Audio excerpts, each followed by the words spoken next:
The petrodollar is actually a device invented by Kissinger and Nixon.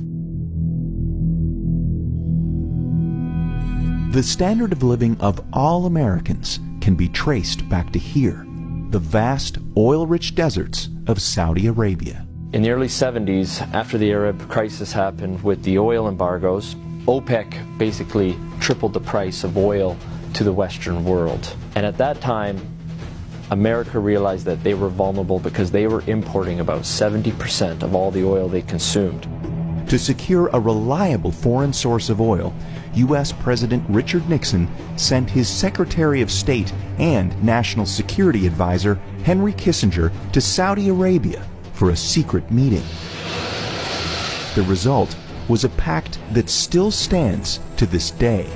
If Saudi Arabia, which at the time was the world's largest producer of oil, would sell the oil in US dollars, America would defend Saudi Arabia and make sure the House Assad would stay in power.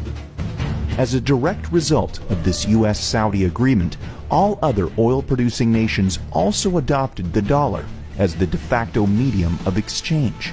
Demand for it increased exponentially all over the world, and soon it had a new name, the petrodollar. Your currency is only as strong as the demand for it, just like anything else, the supply and demand. Why the petrodollar is important, it causes a demand for the US dollar. A lot of Americans don't realize that over 70% of all the $100 bills in the world are actually outside of the US. There's more $100 bills in Russia than there are in America.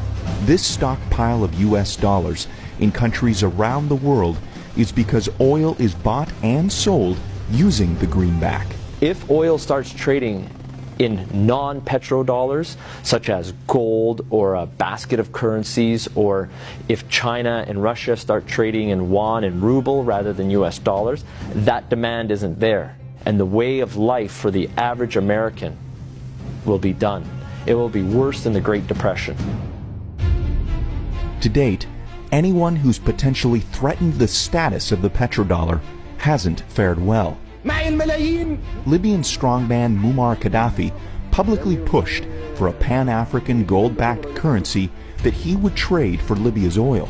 He was killed during a US-backed revolution in 2011. And just a few short years before, Iraqi dictator Saddam Hussein advocated selling oil for euros. At this hour, American and coalition forces are in the early stages of military operations to disarm Iraq. The U.S. invaded under the guise of looking for WMDs. Iraq did not have any weapons of mass destruction, and interestingly enough, after the Americans invaded, took over, put in their own government, the whole concept of selling oil in euros never surfaced again.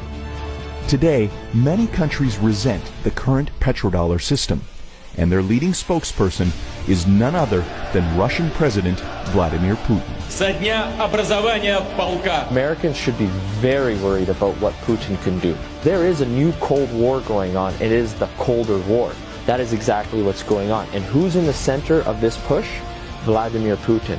And the petrodollar is so crucial to the colder war. The only thing holding America right now at the top is the petrodollar.